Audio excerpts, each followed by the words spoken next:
So I love overpowered anime characters, mad lads who stand at the top of their series and obliterate their enemies with prestige, competence, and disrespectful flexing. My fascination on the subject is so great, I've made several different videos looking at various overpowered anime characters and breaking down if they're done right or done wrong. And from my extensive research, I've come to realize that there are very few that are actually written well, and some even outright ruin the story. The battles they fight have zero stakes because they always win. They power cliff so greatly, extreme gaps open up between them, their opponents, and allies, and then you have to force a way to take them out of the series because there's no rational way to defeat them. Take someone like Madara for example, who's so goddamn broken they literally had to craft the greatest dump truck of an asshole just to defeat him. I don't care what anyone says, but after the sheer flexing Madara pulled off in the Ninja War, the last way he should have gone out is getting stabbed in the back. For me, for an overpowered character to be done right, they need to fit the story that they come from.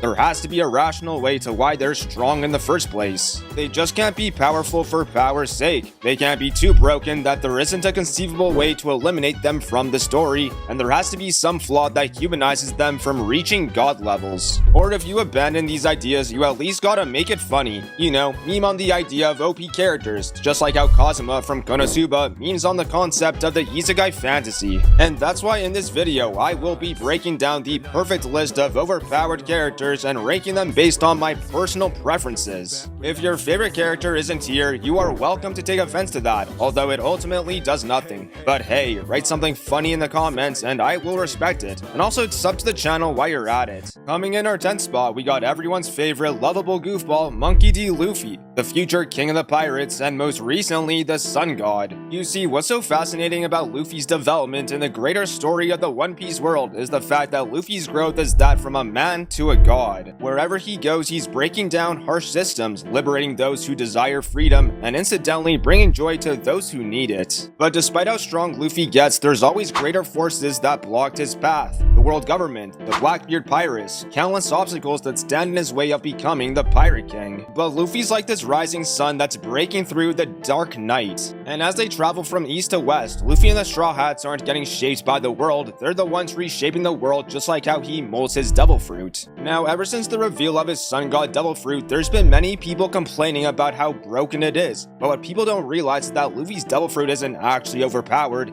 he's the one who made it overpowered. If anyone else other than Luffy had this Devil Fruit, they would fail miserably. It's not like a Logia that gives you automatic power at first use, you need to be creative and adapt this fruit to your very own abilities. Luffy encountered several trials and tribulations that he had to overcome to master this Devil Fruit. It took him a solid 10 years just to muster a simple Gum Gum pistol. But because of Luffy's creativity, persistence, and willpower, he was able to soar to the greatest peaks and challenge the natural order of the world. It's only a recent development that Luffy can actively hold his own, protect his crew, and fight against insurmountable opponents. He had to suffer many significant losses on the way that left permanent scars. He's had to confront his own limitations, weaknesses, and face many difficult realizations, and that's what ultimately made him who he is. Up next in 9th, we got a bit of an unprecedented entry, and that is none other than Red from Pokémon. Now, my introduction to Red was just like everyone else, in the Pokémon games, where you play through him on your journey to becoming the #1 Pokémon Master.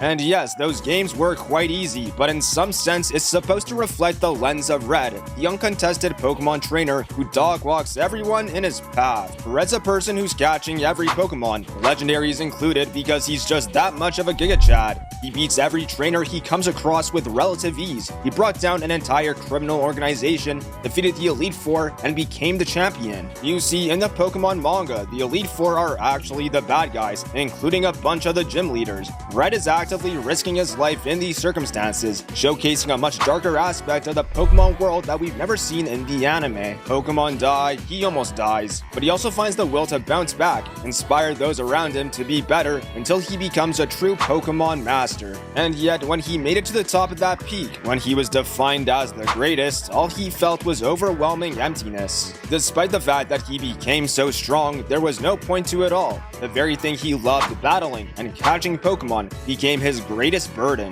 And with no one to contest him, with no reason to continue fighting, he isolates himself on top of Mount Silver, indirectly nerfing himself, while waiting for that one trainer who can actually give him a challenge and remind himself why he started his Pokemon journey in the first place. Red's story as an overpowered character is one surrounded in tragedy. He suffers under the weight of his greatness, and that's why he's overpowered done right. Now, on a lighter note, coming in our 8th spot is my favorite anime edgelord, Shadow from the Eminence in Shadow. From a young age, Shadow admired puppet masters, people who pull the strings from behind the scenes and dictate the plot, and as he grew up, while his friends and people around him gave up on their heroes, he always held on to those dreams and illusions. He hated feeling powerless. Sure, he can become a physically dominant force that can take out trained army vets, but in the face of a nuclear arsenal, he's just as insignificant as an ant. And propelled by those delusions of grandeur, Shadow lost it, literally unaliving himself just to chase for that hope of magical energy. Against all odds, he was actually rewarded, reincarnating into a new world and getting the opportunity to become the Eminence in Shadow, playing the fool during the day to be a badass at night. Shadow prioritizes drama, and the show literally bends over backwards to make him the star.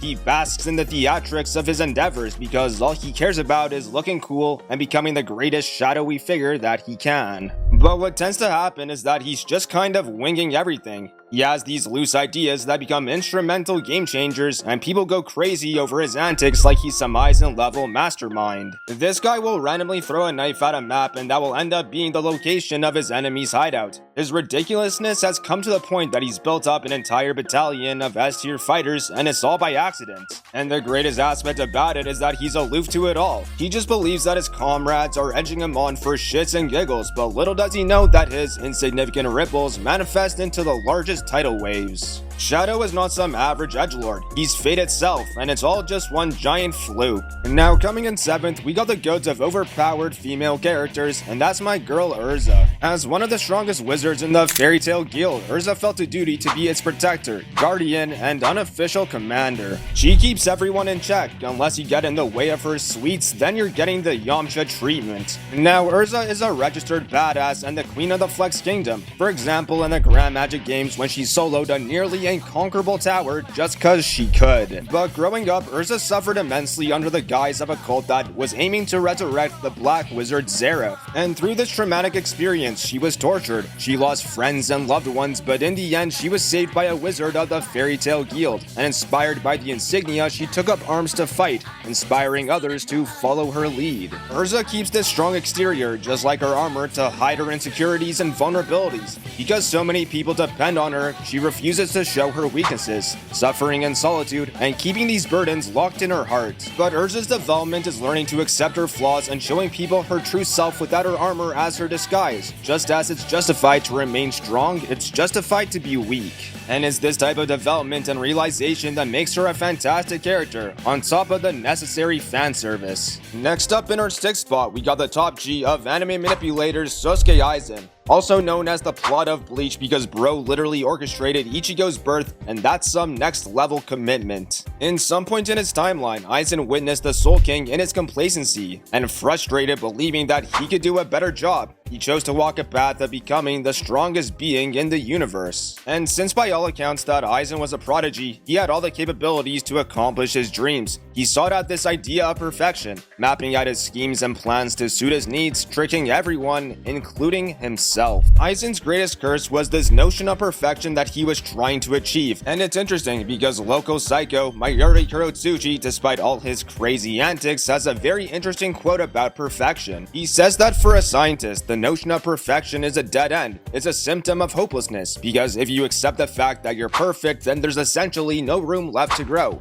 There's nothing perfect in life, so why strive for an impossible ideal? This quote is aimed at Aizen, because on his quest for perfection, he lost something important along the way, his identity. It's this very reason why Aizen doesn't have a Bankai. Aizen was constantly showing people different faces to get what he wants. He sacrificed everything for something that wasn't attainable in the first place, and that became his ultimate weakness. And this is why Aizen loses to Ichigo, because while imperfect, Ichigo was always striving to become a better version of himself, unlike Aizen, who was perpetually lost in the sauce of his master plan and never had the courage to face an uncertain future. Coming in our 5th spot, we have a character that I'm expecting many of you guys are not too familiar with, but with the 2nd season of the anime coming out in July, I had to bring up my boy Baam from Tower of God. To many of your collected disappointments, Sungjin Woo from Solo Leveling is not on this list, and I will stand stand on business that Baam and Tower of God is far better than anything solo leveling brought to the table, and here's why. In Tower of God, there's an intricate system that grades and separates its characters. You have regulars, people chosen to climb the tower, rankers, people who made it to the top of the tower,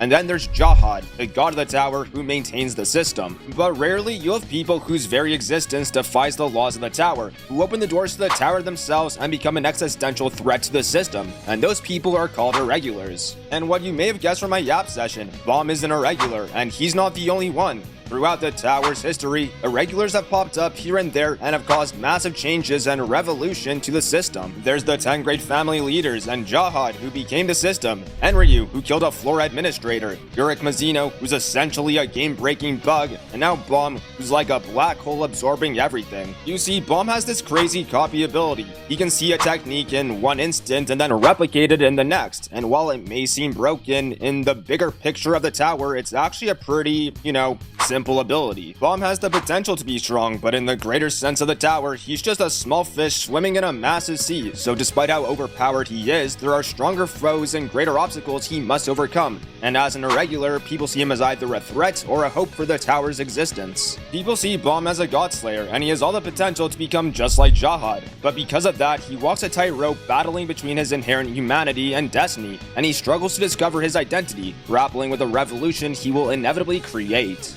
But because of that, he walks a tightrope, battling between his inherent humanity and his destiny, and he struggles to discover his identity, grappling with the revolution he will inevitably create. Now, coming in our 4th spot, it's my guy Saitama, a person with so much epic baldness, it's borderline blinding. And we all know why he's OP done right. It's because of his 100 push-ups, squats, and sit-ups mixed in with his 10-kilometer run. He worked out till he went bald, and that's pure respect. But more seriously, Saitama exemplifies everything that I love about overpowered characters. He has all the power he would ever need in his lifetime. He can defeat his opponents in one punch, and no one can contest his supernatural strength. But despite the fact that he's become the strongest hero, he isn't content with life, and lives in a constant cycle of depression without even realizing the extent of his suffering. In contrast to everything we know about the standard overpowered anime character, is the very fact that Saitama became overpowered in the first place, which is why he struggles so miserably. Saitama goes through the motions and doesn't feel anything out of life.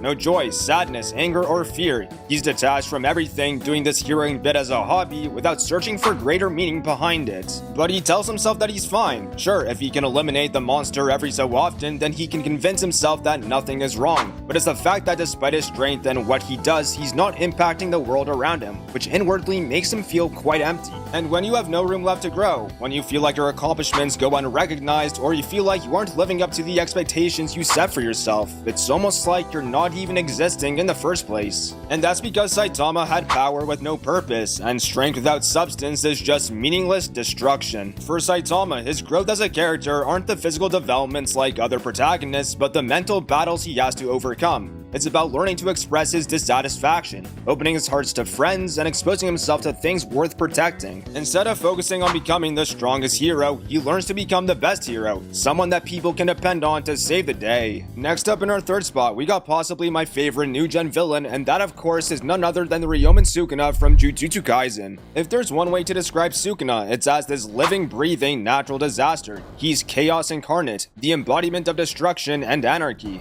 Sukuna lives by this selfish ideology, where he abandons his attachments to everything and everyone in pursuit of great power to soar to the pinnacle of sorcery. As the strongest in history, Sukuna is literally built into the very fabric of the Jujutsu world. Everyone reveres his strength. He revels in the thrill of blood-soaked battlefields with a singular purpose to extend his immortality to fight worthy opponents. But for Sukuna, I think this is his greatest tragedy, because he's basically living to die, and his only connection to life is battle. Sukuna respects strength, and while Gojo was the only one in the current history of JJK to come to closing that gap in power, even he was unable to succeed, which is why by all accounts he empathized with Sukuna's situation. Throughout Sukuna's history, he was constantly seen as this benchmark in power, an immovable object that would never waver. People feared Sukuna, but also sought him out in the hopes that they would either defeat him or gain recognition, and he responded to that admiration and fear by decimating his opponents. That's the way he shows love. That's his human connection. By constantly discarding and attaching himself from everything, Sukuna never truly experienced life for what it was.